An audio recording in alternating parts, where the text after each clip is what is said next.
히브리서 4장 14절부터 16절까지 한 절씩 교독하겠습니다. 그러므로 우리에게 큰 대제사장이 계시니 승천하신 이 곧 하나님의 아들 예수시라. 우리가 믿는 도리를 굳게 잡을지어다. 우리에게 있는 대제사장은 우리의 연약함을 동정하지 못하시리가 아니요 모든 일에 우리와 똑같이 시험을 받으신 이로되 죄는 없으시니라. 함께 읽습니다. 그러므로 우리는 긍휼하심을 받고 때를 따라 돕는 은혜를 얻기 위하여 은혜의 보좌 앞에 담대히 나아갈 것이니라. 아멘. 예수님께서는 우리의 기도를 가르쳐 주셨습니다. 우리가 기도하기를 원하시기 때문에 이렇게 기도하라고 가르쳐 주셨습니다. 예수님이 가르쳐 주신 기도에는 하나님의 뜻이 하늘에서 이루어진 것과 같이 땅에서도 이루어지도록 기도하라고 하셨습니다. 땅은 우리가 살아가고 있는 우리의 가정, 우리의 직장, 그리고 우리가 공부하는 학교입니다. 그곳에서 하나님의 뜻이 이루어지도록 기도하라고 가르쳐 주셨습니다. 하나님의 뜻이 이루어지기 위해서, 하나님의 뜻을 이루며 살기 위해서 먼저 우리는 하나님의 뜻이 무엇인지 알아야 합니다. 하나님의 뜻에 대해서 우리가 오해하고 있는 것 중에 하나는 하나님의 뜻을 외줄타기라고 생각하는 것입니다. 100가지 우리의 선택이 있으면 그 중에 하나님의 뜻은 딱 한 가지밖에 없다라고 생각하는 것은 잘못입니다. 하나님은 우리를 위해 수많은 계획을 가지고 계십니다. 우리가 어떤 선택을 하든지 하나님께서는 우리가 선택한 그것을 통해 하나님의 뜻을 이루어 가십니다. 그렇기 때문에 하나님께서 우리를 향하여 가지고 계신 하나님의 계획은 참 많습니다. 외줄타기가 아닙니다. 대구에서 서울까지 가는 방법은 수십, 수백 가지 됩니다. 비행기를 타고 가도 되고 고속버스를 타고 가도 되고 자가용을 타고 가도 되고 광주에 가서 KTX를 타고 가도 되고 중앙고속도로를 타고 가도 되고 중부 내륙을 타고 가도 되고 경부고속도로를 타고 가도 되듯이 우리를 향한 하나님의 뜻은 많습니다. 시편 139편 17절 말씀을 함께 읽겠습니다. 하나님이여 주의 생각이 내게 어찌 그리 보배로우신지요 그 수가 어찌 그리 많은지요 내가 세려고 할지라도 그 수가 모래보다 많도소이다. 아멘. 나를 향한, 여러분 한 분 한 분을 향한 하나님의 뜻이 바다의 모래와 같이 많습니다. 그래서 우리가 아무리 그 뜻을 다 세려고 해도 셀 수가 없습니다. 우리가 어떤 선택을 하든지 하나님께서는 우리의 선택을 통해서 하나님의 뜻을 이룬다는 것을 우리가 믿는다면 이런 생각을 할 수 있습니다. 우리가 굳이 기도하지 않아도 되잖아. 얼핏 들으면 맞는 말인 것 같습니다. 하지만 바다의 모래와 같이 많은 하나님의 뜻 가운데 지금 나에게 가장 합당한 최선의 하나님의 뜻이 무엇인지 깨닫기 위해서 우리는 기도해야 합니다. 기도하지 않아도 하나님께서 우리의 모든 것들을 합력하여 선을 이루어 가십니다. 그러나 하나님께서 우리의 삶의 모든 것 합력하여 선을 이루어 가는 그 과정이 광야 40년처럼 빙빙 돌아갈 수도 있습니다. 그렇게 되지 않으려고 우리는 하나님의 뜻을 구합니다. 예수님께서는 구해라, 찾아라 라고 명령하셨습니다. 하나님의 가장 선하신 뜻을 구하십시오. 나에게 최선의 하나님의 뜻이 무엇인지를 여러분 찾으십시오. 그럼 하나님께서 여러분의 삶을 하나님의 가장 귀한 그리고 가장 선한 그 길로 인도해 주실 것입니다. 기도는 바로 이런 하나님의 뜻을 구하고 찾는 과정입니다. 그런데 하나님의 뜻이 이루어지는 걸 누가 제일 싫어하겠습니까? 마귀입니다. 마귀는 하나님의 뜻이 이루어지는 것을 싫어합니다. 그렇기 때문에 마귀가 가장 싫어하는 게 기도입니다. 기도를 못하도록 악한 영이 얼마나 교묘하게 방해하고 공격하는지 모릅니다. 기도를 못하도록 방해하고 그리고 우리 스스로 기도를 안 하도록 교묘하게 방해를 합니다. 그렇기 때문에 기도는 영적인 싸움입니다. 지난주 금요 기도회 때 하나님의 전신갑주를 입고 완전 무장을 하고 난 후에 기도의 싸움터에 나가서 기도해야 된다고 말씀을 드렸습니다. 우리가 지금 기도하러 모였습니다. 금요 기도회인데 와서는 뭐 기도해야지. 왜 설교를 듣는단 말입니까? 기도회에 오면은 촤 하고 기도를 해야지 말씀을 듣는다? 왜 그럴까요? 바로 이것 때문입니다. 기도를 잘하기 위해서 먼저 말씀으로 영적인 무장을 갖추어야 됩니다. 그래서 말씀을 듣고 마귀의 유혹과 마귀의 공격과 방해를 우리가 막아내야지 우리가 기도로 더 깊이 들어갈 수 있습니다. 마귀가 우리를 기도하지 못하도록, 아니 스스로 기도하지 않도록 만드는 방법, 마귀의 전술 중에 가장 효과적인 전술이 바로 이런 생각을 갖게 만드는 것입니다. 하나님이 나 같은 사람 기도도 들어주실까? 나는 별로 신앙생활을 잘 못하는데, 평소에 기도도 잘 안 하는데, 그런데 급한 일이 생겼다고, 우리 가정에 문제가 생겼다고, 그 문제 해결해 달라고 나와서 기도를 하면 하나님이 과연 내가 드리는 기도 들어주실까?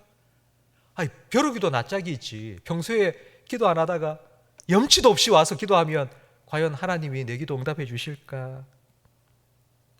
내 기도보다는 교회에 나와서 열심히 봉사하시는 저 권사님의 기도를 더 잘 들어주실 것 같은데,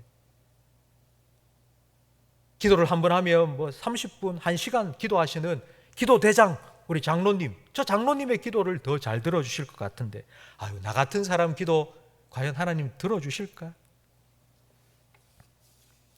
이런 생각이 기도를 하지 못하도록, 아니요, 스스로 기도하지 않도록 만드는 마귀의 공격입니다. 10손가락 깨물어서 안 아픈 손가락 없다는 말이 있는데요, 하지만 우리는 사람인지라, 인간인지라, 우리가 자녀가 뭐 10명 있다 하면 뭐 똑같이 뭐 사랑하고 그렇지 않지 않습니까? 특별히 더 정이 가고 더 예뻐 보이고 더 잘해주고 싶은 자식이 있기 마련입니다. 그런 자녀, 더 예뻐하고 더 잘해주고 싶은 자녀는 주로 말 잘 듣고 시험 치면은 100점 맞아오고, 그리고 나중에 직장생활 하면서 용돈을 막 듬뿍 갖다 주는 그런 자녀들, 그런 자녀들은 더 잘해주고 싶고 더 예뻐 보이지 않습니까? 이삭이 에서를 사랑한 이유는 자기가 좋아하는 음식을 만들어줬기 때문입니다. 밖에 나가서 사냥해서 그 사냥한 고기로 음식 만들어서 내가 좋아하는 음식 만들어주니까, 그래서 이삭이 에서를 편애한 것입니다. 그런데 여러분, 만약 하나님께서 우리와 똑같이 자기한테 잘해주는 자식만 예뻐하고 그 자식만 사랑해주는, 그렇게 우리를 편애하는 하나님이라면, 그런 하나님은 우리하고 별반 다를 바 없습니다. 우리하고 아무 뭐 차이도 나지 않고 우리하고 수준이 비슷한 그런 하나님을 믿고 싶으세요? 그런데 이런 하나님을 믿었던 사람들이 있습니다. 그들이 누구냐면 바로 유대인입니다. 유대인들은 그들 스스로 이렇게 생각했습니다. 우리는 특별해. 우리는 아주 특별한 사람들이야. 하나님은 우리를 선택해서, 그래서 우리에게 율법을 주셔서 우리는 그 율법에 순종하잖아. 율법에 순종하는 우리를 하나님께서 축복해 주셔. 하나님 우리를 특별히 사랑해 주시고 우리를 구원해 주셔. 그러면 율법 받지 못하고 율법 모르고 율법 순종하는 이방인들 하나님께서는 다 미워하고 다 지옥에 보내실 거라고 믿었습니다. 여러분, 이런 생각, 이런 유대인들의 생각을 율법주의라고 부르고요, 또 다른 말로 하면 저를 따라 하시기 바랍니다. 공로주의. 내가 어떤 공로, 내가 하나님의 마음에 맞는 여러 가지 일들을 해서 내가 공로를 세워서, 공을 세워서 하나님의 복을 받고 응답을 받을 자격을 갖추었다라고 생각하는 것입니다. 그래서 유대인들은 예수님 믿으면 구원받는다라는 복음을 절대로 받아들일 수 없었습니다. 그래서 예수님을 십자가에 죽이고 예수 믿는 사람들을 죽였습니다. 그런데 오늘날에도 유대인들과 같은 공로주의에 빠져 있는 사람들이 많습니다. 유대인들과 똑같은 생각을 하는 게 아니라 조금 다른 생각을 합니다. 유대인들은 내가 율법을 잘 지키고 신앙생활 잘했기 때문에 난 하나님의 은혜를 받을 자격이 있어 라고 생각을 했는데, 요즘 현대의 공로주의자들은 어떤 생각을 하는 거 아니? 반대입니다. 내가 잘 못 살아서 은혜를 나는 못 받을 것 같아. 내가 신앙생활을 잘 못하기 때문에 하나님은 내 기도에 응답해 주지 않을 것 같아. 여러분, 유대인들의 생각과 현대 공로주의자들의 생각이 정반대인 것 같지만 뿌리는 똑같습니다. 공로주의. 내가 잘하고 못하고에 따라서 하나님이 은혜 주시기도 하고 안 주시기도 한다는 생각이 얼마나 잘못된 생각인지를 예수님께서는 바리새인과 세리의 이야기를 통해서 가르쳐 주셨습니다. 바리새인과 세리가 교회에 왔습니다. 그리고 기도를 합니다. 근데 바리새인은 교회 중간에 딱 서서는 하늘을 향하여 고개를 탁 쳐들고는, 오 하나님, 내가 기도하러 왔습니다. 저는 일주일에 2번씩 금식 기도합니다. 저는 헌금 생활도 잘하고 11조도 꼬박꼬박 냅니다. 그래서 어쩌라고요? 그러니 내 기도 들어달라고, 내게 응답해 달라고 지금 그렇게 기도하고 있는 겁니다. 내가 이번 일주일 동안 잘 살았기 때문에, 내가 성경도 많이 보고 착한 일도 많이 하고 했기 때문에 오늘 내가 드리는 기도에 응답해 달라는 것입니다. 여러분, 바리새인은 자기의 행위, 선한 행실과 종교 활동에 근거해서 기도하고 있습니다. 성도 여러분, 과연 이 자리에 오신 여러분들 중에, 저를 포함했습니다, 이 중에 우리들 중에 하나님 앞에서 떳떳하게, 하나님, 내가 지난 한 주간 정말 잘 살았거든요. 그러니 하나님, 오늘 내가 하는 기도에 반드시 응답해 주셔야 됩니다, 이렇게 말할 수 있는 사람 있습니까? 혹시 그런 분 있으면은 이렇게 고개를 약간 이렇게 까딱 하시든지. 물론 살다 보면 잘하는 일도 있습니다. 다른 사람과 비교해서, 저 세리와 비교해서 나를 보면 내가 훨씬 잘 산 것 같아요. 저 사람보다는 훨씬 기도도 많이 하고, 저 사람보다는 훨씬 거짓말도 적게 하고, 저 사람보다는 내가 잘 산 것 같아요. 그러나 하나님 앞에서 과연 하나님, 내가 잘 살았는데요, 하나님, 내가 하나님의 응답 받을 자격이 되죠? 라고 말할 수 있는 사람이 과연 있을까요? 갈라디아서 2장 16절 말씀을 화면을 보면서 함께 읽어보겠습니다. 사람이 의롭게 되는 것은 율법의 행위로 말미암음이 아니요 오직 예수 그리스도를 믿음으로 말미암는 줄 알므로 우리도 그리스도 예수를 믿나니, 이는 우리가 율법의 행위로서가 아니고 그리스도를 믿음으로써 의롭다함을 얻으려 함이라. 율법의 행위로서는 의롭다함을 얻을 육체가 없느니라. 아멘. 이 말씀에 현대인의 성경 번역을 또 다시 한번 읽어보겠습니다. 그러나 우리는 사람이 율법을 지켜서 의롭게 되는 것이 아니라 예수 그리스도를 믿음으로 의롭게 된다는 것을 알기 때문에 우리도 그렇게 되려고 예수 그리스도를 믿고 있습니다. 그 누구도 율법을 지켜서 의롭게 될 사람은 없습니다. 아멘. 하나님 앞에서 바리새인도 세리도 저도 여러분도 다 똑같은 죄인입니다. 그러므로 우리는 바리새인처럼이 아니라 세리처럼 기도해야 됩니다. 나는 죄인입니다. 하나님, 나를 불쌍히 여겨 주십시오. 하나님, 은혜 주시지 않으면 저는 살 수가 없습니다. 그렇게 기도해야 됩니다. 우리가 이렇게 기도하면 하나님께서, 야, 어디 죄인이 그렇게 하지 않으시고요, 우리를 받아주시고 준비하신 은혜를 베풀어 주십니다. 하나님께서 그렇게 약속하셨어요. 시편 51편 16절 말씀을 함께 읽어보겠습니다. 주께서는 제사를 기뻐하지 아니하시나니 그렇지 아니하면 내가 드렸을 것이라. 주는 번제를 기뻐하지 아니하시니이다. 하나님께서 구하시는 제사는 상한 심령이라. 하나님이여, 상하고 통회하는 마음을 주께서 멸시하지 아니하시리이다. 아멘. 나는 죄인입니다. 나를 불쌍히 여겨 주십시오. 나는 은혜 없이는 살 수 없습니다. 내게 은혜 베풀어 주십시오 라고 기도하는 우리를 멸시하지 않으신다고. 제가 한 가지 질문을 드리겠습니다. 여러분은 천국 가실 수 있습니까? 어떻게 가실 수 있습니까? 어떻게 해요? 무엇을 믿음으로? 예수님을 믿음으로. 또 한 가지 질문을 드리겠습니다. 여러분은 기도할 수 있습니까? 어떻게 기도할 수 있습니까? 두 가지 질문을 드렸지만 이 두 가지 질문은 똑같은 한 가지입니다. 우리가 죽어서 천국 가는 것도 하나님을 만나는 거고 살아서 기도하는 것도 하나님을 만나는 겁니다. 두 가지 질문의 대답은 하나입니다. 똑같은 한 가지 대답.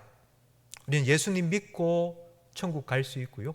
우리는 예수님을 믿음으로 하나님께 나아와 기도할 수 있습니다.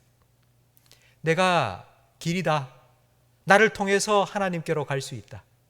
그러시면서 자기의 육체를 찢어 하나님께로 나아갈 수 있는 길을 열어주신 예수님, 그 예수님을 믿음으로 우리는 하나님께 나아갈 수 있습니다.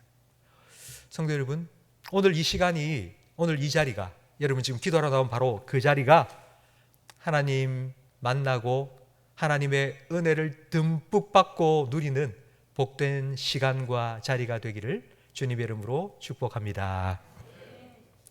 하나님께서 여러분의 삶에 참 많은 은혜를 베풀어 주셨죠. 그런데 하나님께서 왜 우리에게 그런 은혜를 베풀어 주셨을까요? 우리 기도에 왜 이렇게 응답해 주셨을까요? 무엇 때문에 하나님께서 내게 은혜를 베풀어 주셨을까요? 내가 신앙생활을 잘했기 때문에, 내가 열심히 봉사하고 충성했기 때문에? 절대로 아닙니다. 여러분, 절대로 아닙니다. 어떤 사람이 기도 응답을 많이 받았다. 어떤 사람이 나는 은혜를 많이 받았다. 그런 말을, 그런 간증을 들으면 야, 저 사람은 도대체 어떻게 해서 뭘 했길래 저렇게 은혜를 많이 받고 저런 응답을 많이 받았다고 그렇게 간증을 하고 다니지? 그런 생각 들지 않습니까? 근데 왜 그럴까요? 그 사람하고 나하고 무슨 차이일까요? 만약 은혜를 많이 받았다, 내가 응답을 많이 받았다라고 말하는 사람이 있다면 그 사람은 다른 사람보다 더 봉사를 많이 하고 충성을 많이 했기 때문이 아니라 은혜를 사모하는 마음이 더 컸기 때문입니다. 세리처럼 나는 죄인입니다. 나를 불쌍히 여겨주세요. 나를 도와주세요. 나에게 은혜를 베풀어 주세요. 기도했기 때문입니다. 제가 텔레비전에 즐겨보는 프로그램 중에 하나가 동물의 왕국입니다. 한 번씩 동물의 왕국 보면 새에 대한 그런 내용이 나옵니다. 여러분, 새가 먹이를 물고 그 새 둥지에 날아가면 한 번에 새가 한 4마리, 5마리 정도 알을 까서 새끼를 낳는다고 하더라고요. 그러면 막 새가 입을 쫙쫙 벌리면서 빽빽빽빽 거리고 있습니다. 그러면 한 마리에게 물고 온 먹이를 쏙 집어넣고 다시 날아가서 먹이를 물고 옵니다. 그러니까 저는 궁금하더라고요. 도대체 새가 직전에 물고 와서 먹이를 넣어준 그게 누군지 알까? 여러분 그런 궁금증 들지 않습니까? 4마리, 5마리가 입을 쫙쫙 벌리면서 밥 달라고 킥킥킥킥 하고 있는데 물고 날아와서 메뚜기 입에 쏙 넣어주고 갔습니다. 다음에 지렁이를 물고 와서 누구에게 넣어줄까요? 그래서 제가 찾아봤습니다. 그 옥스퍼드 대학교 생물학 연구팀에서 새를 오랫동안 조사했는 그 결과 보고서를 제가 쭉 찾아서 읽어봤거든요. 근데 그게 뭐라고 돼 있는 거 아니? 새는 좀 지능이 떨어지기 때문에 직전에 자기가 누구에게 먹이를 넣어줬는지 모른답니다. 그러면 한 마리한테 계속 먹이를 줄 수 있잖아요. 그럼 누가 그 먹이를 받아 먹을까요? 새가 누구에게 먹이를 줄까요? 가장 소리를 크게 내는, 막 어미새가 날라오면 고개를 쳐들고 빽빽빽빽 거리면서 입을 쫙쫙 벌리는 그 새끼한테 계속 준대요. 그게 연구 조사 결과입니다. 하나님께서는 사모하는 심령을 채워주신다고 약속하셨습니다. 줄인 심령 만족해 하시겠다고 약속해 주셨습니다. 한 여인이 딸이 있는데 그 딸이 귀신 들렸습니다. 근데 그 여인은 스로보니게 사람입니다. 이방인입니다. 그러니까 유대인이 아닙니다. 그 귀신 들린 딸을 데리고 예수님께 찾아왔습니다. 예수님, 내 딸 좀 고쳐주십시오. 내 딸이 귀신 들렸습니다. 그때 예수님께서 하신 말씀이 마가복음 7장 27절에 나와 있는데 좀 충격적인 말씀입니다. 함께 읽어볼까요? 예수께서 이르시되 자녀로 먼저 배불리 먹게 할지니 자녀의 떡을 취하여 개들에게 던짐이 마땅치 아니하니라. 그냥 웬만큼 지적인 능력이 있는 사람이라면 예수님이 하신 말씀이 무슨 뜻인지 바로 알아챕니다. 자녀에게 줄 떡, 유대인에게 줄 떡을 개들한테, 이방인, 개와 같은 이방인 너한테 줄 수 없다는 겁니다. 그러니까 이 말은 뭐 예수님이 그런 진짜 진심으로 한 말은 아니지만 예수님께서 이런 의미로 하신 겁니다. 너는 은혜 받을 자격이 안 돼. 그러자 이 여인이 이렇게 대답을 했습니다. 우리 28절 함께 읽겠습니다. 여자가 대답하여 이르되 주여 올소이다마는 상 아래 개들도 아이들이 먹던 부스러기를 먹나이다. 참 대단하지 않습니까? 개한테는 줄 거 없다라고 말하는데 그 말을 받아서 상 아래에 있는 개도 부스러기는 먹잖아요 라고 대답을 했습니다. 그러자 예수님께서 이렇게 말씀을 하셨습니다. 예수께서 이르시되 이 말을 하였으니, 여러분 이 말이 바로 앞에 나오는 28절 말씀입니다. 지금 여인은 이 말을 한 겁니다. 제가 아들, 딸이 먹는 밥상을 달라고 하는 것 절대로 아닙니다. 그러나 그 밥상 치우고 나면 찌끄러기 모아서 개한테 밥 주잖아요. 개밥 그거 놔주세요. 나 그거라도 괜찮으니까 그 찌끄러기 모아놓은 개밥이라도 나 좀 주세요. 여러분 이 말을 하였으니 돌아가라. 귀신이 내 딸에게서 나갔다. 이 여인의 말 속에는 간절함이 담겨 있습니다. 사모함이 담겨 있습니다. 찌끄러기도 괜찮으니까 주님 은혜를 주시지 않으면 전 살 수가 없습니다. 그 찌끄러기라도 주세요. 나는 아무 자격이 없지만, 나는 정말 아무 자격이 없지만 주님이 주시면 나는 받을 수 있으니까 나한테 좀 주세요. 이것이 바로 기도의 원리입니다. 나는 아무 자격 없지만 주님께서 은혜가 풍성한 분이니까 막 다른 사람한테 다 나눠주고도 남는 게 있을 거 아닙니까? 그러니 그거 나한테 좀 주세요. 바로 이렇게 은혜를 구하며 하나님 앞에 나아가는 것이 기도입니다. 성도 여러분, 오늘 본문 말씀을 우리 다시 한번 읽어볼까요? 히브리서 4장 14절부터 16절 말씀 다시 한번 읽겠습니다. 그러므로 우리에게 큰 대제사장이 계시니 승천하시니 곧 하나님의 아들 예수시라. 우리가 믿는 도리를 굳게 잡을지어다. 우리에게 있는 대제사장은 우리의 연약함을 동정하지 못하시리가 아니요 모든 일에 우리와 똑같이 시험을 받으시니로되 죄는 없으시니라. 그러므로 우리는 긍휼하심을 받고 때를 따라 돕는 은혜를 얻기 위하여 은혜의 보좌 앞에 담대히 나아갈 것이니라. 아멘. 때를 따라 돕는 은혜를 얻기 위해서 은혜의 보좌 앞에 담대히 나아가라. 담대히라는 말을 저는 이렇게 번역하기를 좋아합니다. 한번 따라 하시겠습니까? 뻔뻔하게 나아가야 됩니다. 나는 아무 자격이 없어요. 나는 아무 자격이 없어요. 성도 여러분, 이 담대하게라는 말의 반대말은 준비하고입니다. 기도를 하기 전에 막 준비를 잘 했던 사람의 대표적인 예가 바로 갈멜산에서 850명의 바알의 선지자들의 기도입니다. 바알 선지자들이 기도를 하면서 바알이여 응답해 주시옵소서 그러면서 옷을 찢고 칼로 몸을 쫙쫙 그리면서 막 피를 막 흘리면서 막 이렇게 막 준비를 한 겁니다. 막 내가 이렇게 정성껏 기도를 하면 바알 신이 보고 야 그래 네가 지극정성으로 기도하는구나, 내가 네 기도 들어줄게 하고 막 불을 내릴 거라고 생각했습니다. 그러니까 그렇게 열심히 준비해서 기도하면 신이 감동을 해서 기도에 응답해 줄 것이라고 바알 선지자들이 믿었습니다. 그런데 여러분, 지성이명 감천이다, 이 말은 우리나라에서 오랫동안 전해져 내려온 전통과 같은 말 아닙니까? 그러니까 손이 발이 되도록 막 간절하게 빌면 하늘이 감동을 해서 소원을 이루어 주신다, 뭐 그런 뜻 아닙니까? 우리가 어려서부터 많이 들었던 심청이 이야기, 심청이가 인당수에 자기 몸을 인신봉양하여서 풍덩 빠지니까 앞을 보지 못하던 자기 아버지 신봉사 눈이 탁 떠졌더라, 이런 이야기를 우리는 듣고 자랐습니다.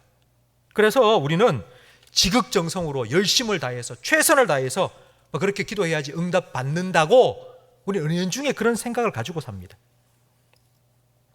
그런 생각을 가지고 있으니 자꾸 우리는 나는 과연 자격이 있나, 나는 그런 응답을 받을 만한 그런 기도를 했나, 나는 신앙생활을 잘했나, 이런 생각을 자꾸 하는 거예요. 기도하러 나왔음에도 불구하고 과연 내 기도 응답 받을까, 나는 이런 기도 응답 받을 자격이 있나?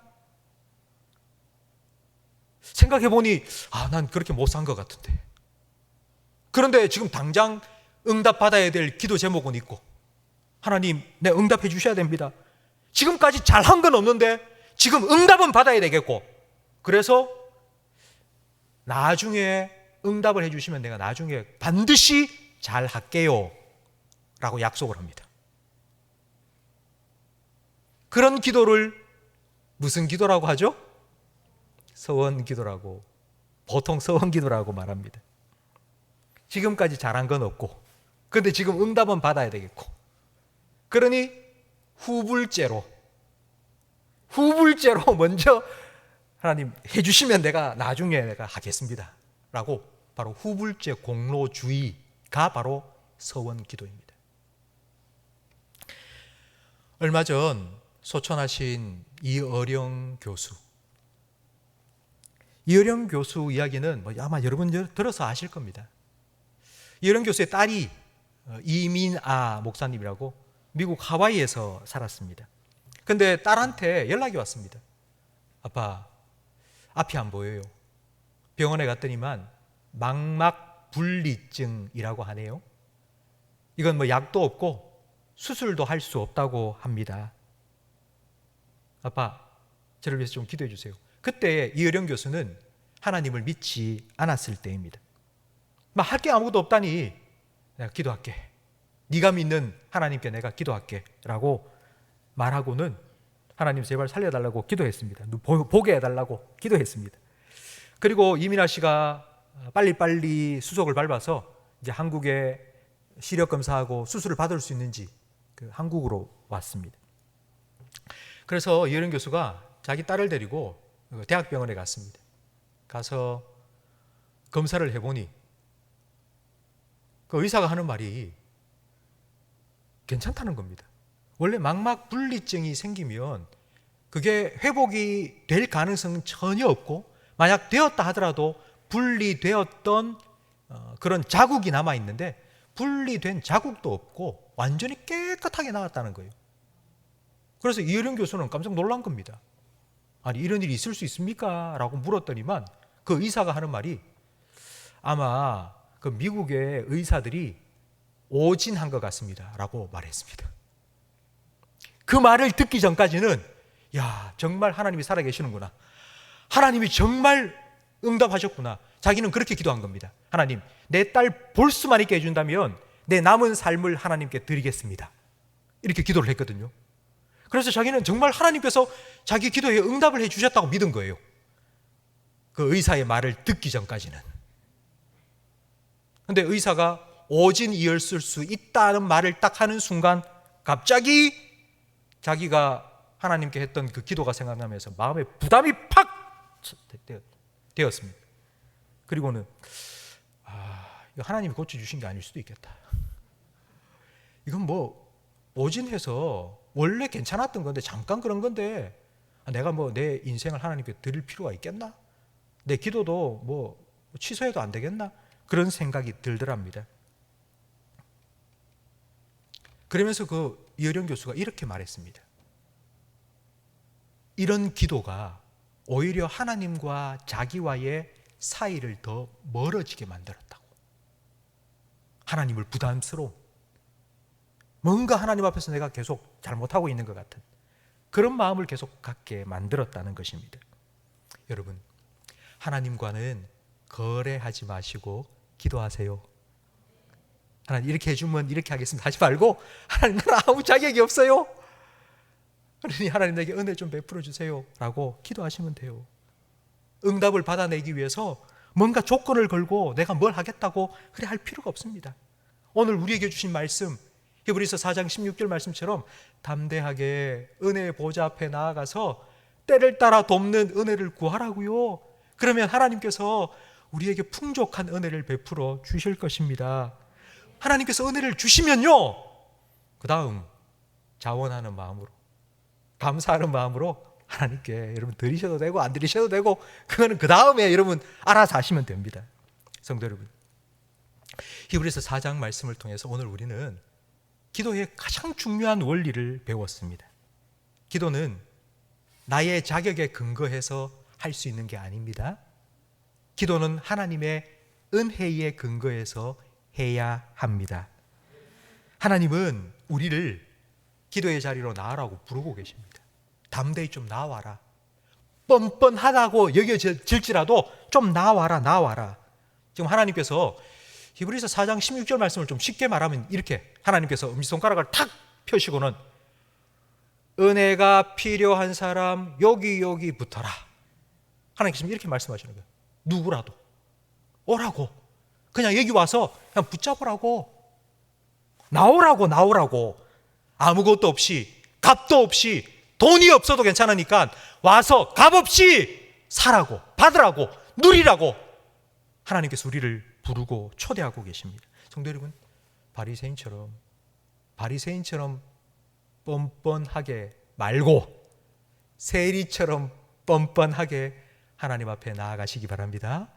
난 죄인입니다. 난 아무 자격 없습니다. 내가 하나님 앞에 뭐 이래 해주세요 저래 해주세요 그럴 말할 자격 아무것도 없습니다. 그러나 하나님, 은혜가 풍성하신 하나님 아니십니까? 수로 보내기 여인처럼 부스러기 은혜, 그거라도 좋습니다. 그거 나에게 주세요. 그것만 있어도 저는 좋습니다. 그렇게 하나님 앞에 나아가 기도할 때에 하나님께서는 부스러기 은혜가 아니고 정말 아들, 딸 위해서 탕자 돌아왔을 때요, 아버지가 살찐 송아지 잡아서 잔치상 거하게 차려서 탁 내놓은 것처럼 하나님께서 이렇게 풍성한 은혜를 여러분에게도 허락하여 주실 줄 믿습니다.